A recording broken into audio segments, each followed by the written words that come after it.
Hello everybody and welcome to the next edition of the Grovescast. I'm here today with Niall. Hello. And today, obviously, well, the topics today are going to be all based around E3, which is going on as we speak over in America. Yeah, so, lucky. Yeah, they are lucky. I'd love to go there one day. Yeah, I know, it'd be so good. I think it'd be so awesome and so nerdy. Well, yeah, it would be nerdy, but... Yeah, but Give a fuck. I'd go cosplaying. I wouldn't. I'd just go down there and I'd try and get to go on as many of the new games as I could.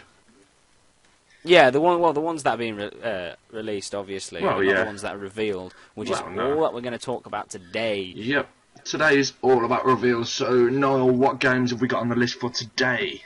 We got quite a lot, but I'm going to start with like the new games that have been like talked about, and people weren't sure if they were going to make them or not. So some of the new games that we didn't see trailers of, we saw like developers talking about it. Mass Effect 4 was one of them. Yeah, that's quite an interesting one, actually. Yeah, it's because all the developers.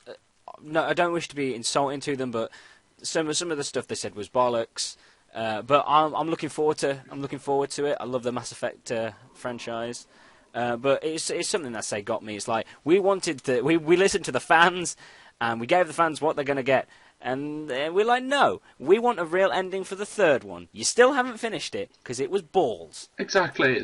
I mean, I've never actually played it, but I've seen some videos of it, and all I've seen about the ending of 3 is bad reports, because no one liked it. No, Whereas I don't think anyone liked it. The amount of complaints that went in when the game was released, the amount of complaints within the first week about the ending was ridiculous. And even the ending that they changed wasn't even that They had good. that many complaints, they changed it, and they've changed it to one that isn't any better.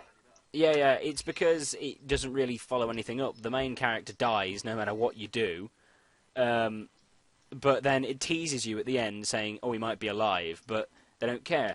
There's like a 3-hour video which I watched explaining how it would be possible for them to continue with the franchise if everyone they have to believe this theory. And from what I got, it's a pretty sound theory. It's called the indoctrination theory. It makes sense. It's the only thing that makes sense.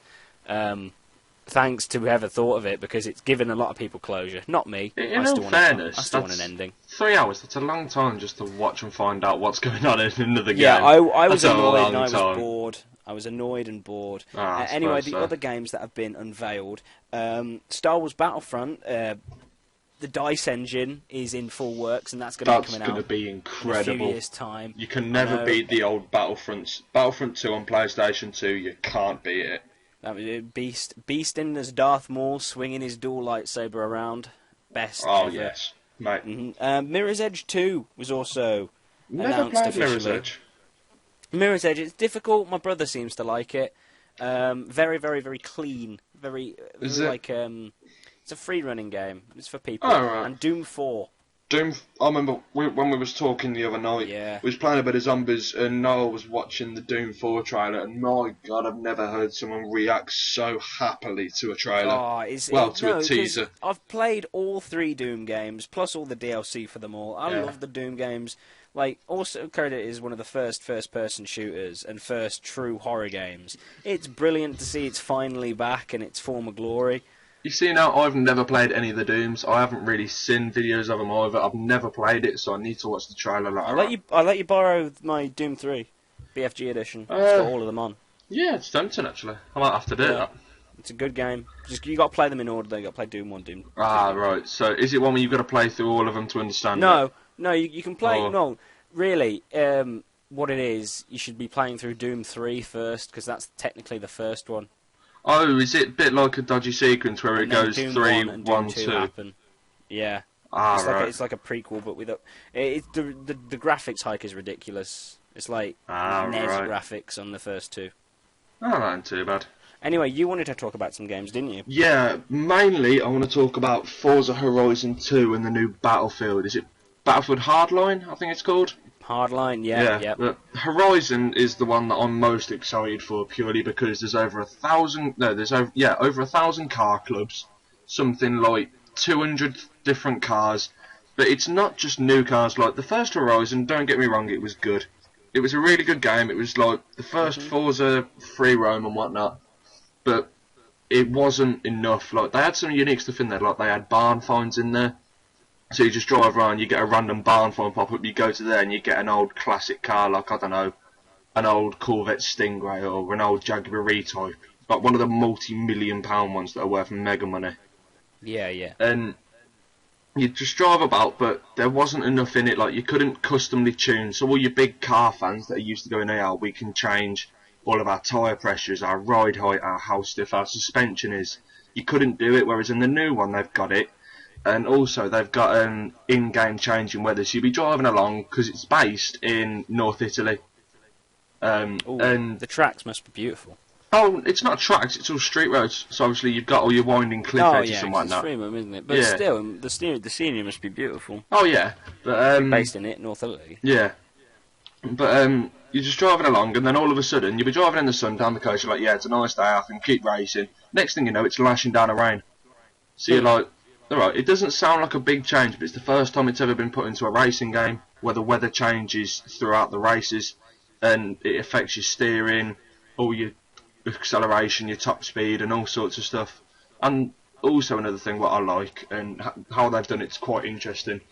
Obviously, if you look at newer games, like if you look at Gran Turismo, you've got all your new cars coming out, but there's none of the old classics. Like, I'm into Japanese cars, so I like all my old Nissan Skylines. Yeah, you're a big Jap. Yeah. A big Jap. I like Nissan Skylines, Toyota Supras, stuff like that. And in Horizon 1, there was some of them in there, but there wasn't enough. Whereas on the trailer for the new one, there's actually drifting in there as well, because through my brother, I'm a big drifting fan as well. And in the trailer, you see someone coming up to a corner. There's two people chasing each other, and they just put it into the corner sideways and start drifting. But they've got the exact engine sounds as well. And for most people, that doesn't seem a lot, but for a car enthusiast like me, it's a really, really big deal. Because if you go on Forza 4, I was playing it yesterday, half of the car sounds are all just copied. It's like copy, paste, that'll do, sell the game. Whereas on the new one, they've gone to all the developers and they've changed the car sounds for different modifications, like one exhaust will sound one way, another exhaust will sound another way. You've got little turbo whistles. And it's a really big thing for car enthusiasts. Like, it's actually means a lot, because it proves that Forza have listened to the community. But it's not just track racing, it's free roam. Yeah, so that's cool. What was the other game you wanted to talk about? The other game was Battlefield Hardline, because I am really disappointed. Really disappointed. It's obviously, I haven't seen the trailer, but from what I've heard, it looks good. Trailer looks alright. From what I've heard, it's still based around war and all that. Yeah, gang war. Yeah, that's the bit I don't. War within a city. Exactly, that's what I don't like. What they're doing, honestly, they're worried that it's not going to sell, and they're worried that it's not going to sell, so they've just slapped the Battlefield sticker on it. Yeah. And they're hoping it will do well because it's Battlefield. I don't think it will. The thing is, if it was released under another name, I would really enjoy it, purely because it's Battlefield. It's so different. Yeah. I hate it when things done that. They did it with the Resident Evil film series, just trying to link it to something else. If you had changed the designs of some, like, half the monsters and changed the names of people and not linked it to Resident Evil at all, it would be quite a good film series. The reason why everyone hates it is because it goes so far away from the actual game series. Yeah. It ruins it. It ruins the games. If it was under a different franchise name, it'd be good, which is what they should have done with Hardline, because obviously Battlefield 2, Bad Company, 3, 4... they were always based around real war in different countries, and that's what they were announced as. They were announced as a war game. But the new one...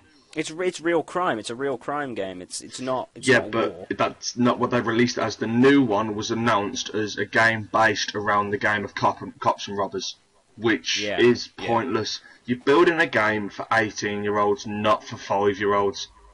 Cops and robbers is the kind of thing you play in the middle of the street, where you have to be home as soon as the street lamps come on. If you're going to build an 18-plus game, you make sure it's built for people like them. That's basically why I'm disappointed in it, because obviously we used to play Battlefield 3 a hell of a lot, and we used to really enjoy it, because it's different to COD, obviously, because you can get in, you can get all your tactics saying, yeah, I'll go do this, I'll meet you there, I'll grab this, I'll grab a helicopter, you can be my co-pilot. But obviously, if it's based on cops and robbers, it's not going to have that stuff. No, you're not going to have that stuff. But I'll tell you what, game is going with the same sort of approach with cops and robbers, like sort of small terrorist groups. Rainbow Six Siege. See, now that I can understand, because that's always followed the Rainbow Six. That is in extremely pre-alpha stages at the moment. Yeah. But that looks like an amazing game, because it's all about... It's been so long since we've had a Rainbow Six game. I think the last one we had was 2008. Was it Rainbow Six Vegas? No, it was Rainbow Six Vegas 2. Yeah, number 2. And that... Even that was quite good. That was really good. Obviously, it's been 6 years. 6 years for another instalment in the Rainbow Six franchise. It's a long time to wait. Yeah. I mean, I played the crap out of not Resident Evil, Rainbow Six and Rainbow Six 2. I see. I only played the first one.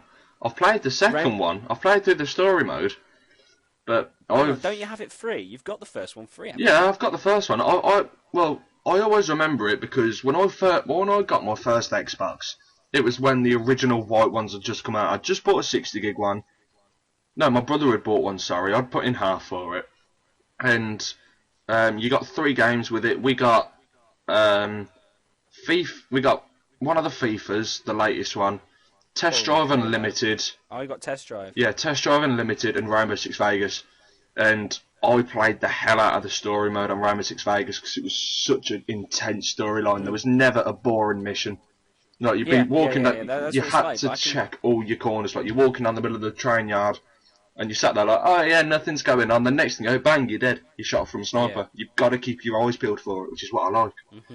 See, those games are brilliant, but there were a lot of like game trailers that were released, and oh my god, I saw some came out today. I've watched them. I'm just really pleased. But talking about like proper like massive war games. Halo 5 and Master Chief Edition. I've seen the trailers; they look good, but the Master Chief Edition, oh my god! It's purely for Xbox One, and it's going to be massive. It allows pre-access to the Halo 5 beta. I think isn't it 1, 2, 3, and 4? Yeah. All brought up to the standard. I mean, that's going to be a massive game. Over 100 maps of pure science fiction carnage. It's going to be brilliant. You see, I know you're not a fan of it. I'm not a massive fan of Halo. I can't say I've got any of the games. I used to have Reach, but that's about it. I've got 3 on my Xbox. But I mean, I can't say I'm a massive fan of them. But from what I haven't seen any of the trailers either, actually. But from what I've heard, it's going to be incredible because obviously it's an Xbox exclusive. Yeah, yeah. But on that topic, Xbox have got so many exclusives. It's like one of the other exclusives they got is Crackdown 3. Yeah. And Crackdown, one of the original Xbox 360 launch titles. I mean, I played the first one. The first one's really good. Got it free. Yeah. Amazing game. Second one, even better. They put zombies in it. Put zombies in anything, it's fun. And Crackdown 3 looks like they've just brought it up a notch. I mean, in retrospect, I think they should have really worked more on Crackdown 3 for it to be an original release title with the Xbox One. Purely, I think if there was an extra game apart from the other 3 they had, so Dead Rising 3, Rise, and Forza 5. If they had Crackdown 3, it would have been a lot better. Yeah, but it would have made the sales a little bit better, I think. I mean, on the topic of exclusives, Xbox and Microsoft have been royally shown up by PlayStation. Oh, what do you mean before E3 or at E3 now? Before. Yeah, before. Just because of the exclusives. The exclusives that Xbox have, it wasn't enough. But now, I think the tables have turned because name me 4 exclusives that the PS4 has. Oh. You see, I don't know because I don't. Okay, I'll just name you 2. Killzone and Infamous. Those are the only good ones. I'm sure there's a lot of other trailers out there for exclusives, but they don't look as good as the things that Xbox have. Well, both of them. The other ones, like Mortal Kombat X, that looks amazing. The graphics on that look brilliant. Yeah. NetherRealm have outdone themselves yet again. Another brilliant stage fighter. Far Cry 4. How can we not talk about that? Well, I've never really played any of the Far Cry's. But I'll tell you, the one game that I'm annoyed isn't on Xbox and is only on PS3 and PS4 is the Gran Turismo series. Yeah, yeah. But I mean, it's always been like that. Sony has always had the rights. Oh yeah. To the Gran Turismo. Obviously, Sony's had Gran Turismo and Microsoft have had Forza. I always preferred Forza. I don't know what it is, but I've always preferred customizing cars. Oh yeah, but I mean, rather than just pure racing. You see, I had a mix of both when I was growing up because I used to have, when I first had a PlayStation 1, I used to play Gran Turismo. I think it was the original one, number 1. And I mean, it was really the old pixelated stuff. It looked like Minecraft for cars. That's how pixelated it was. But then I got a PlayStation 2 and I moved on to stuff like Need for Speed Underground, the original one, Underground 2, Most Wanted. And obviously that set me off into the customization part. But when the Xbox came out, I sat there thinking, do I get a 360 or do I get a PS3? Because they both look really good, but I saw the social side of it more. Yeah. I mean, Xbox is party culture, PS3 is pure gaming, which the Sony have gone for pure gaming with the PlayStation 4, and now it's been out for about a year or so now. The consoles have been out for a good few months, a good maybe year soon. Yeah. But I've got to admit, Xbox One, I know it's not sold as well as the PlayStation 4, but that's because of the price tag they put on the Kinect. Now that the Kinect is not coming with it anymore, a lot more people are going to buy it. Yeah. And there's a lot more stuff you can do on the Xbox One. Oh, yeah, you've got more. Yeah, the graphics are a little worse than the PlayStation 4, but what else does the PlayStation 4 have? Other than gaming. All it is. It's a single-use thing, and if that isn't going to live up to the games that the Xbox One has, what's the point of getting... I'm in the console war. Yeah, I'm torn between. I don't mind. I can play any console. Oh yeah, I mean, if I was to choose between PS4 or Xbox One, I wouldn't know which one to choose. But I mean, obviously I'm still an Xbox fan, but I still see the social side of it. The PS4, yes, if you're an intense gamer or a competitive gamer, go for the PlayStation. Fair enough. Yeah. Definitely go for the PlayStation. If you like gaming with your friends and having a laugh, I'd say Xbox, which is probably what I'd do, because I've always seen the social side of it. I can't play games on my own. I get bored really easy. Whereas if I'm playing with my friends, or if I've got something to occupy myself, if I've got someone to talk to, I can just play constantly over and over again.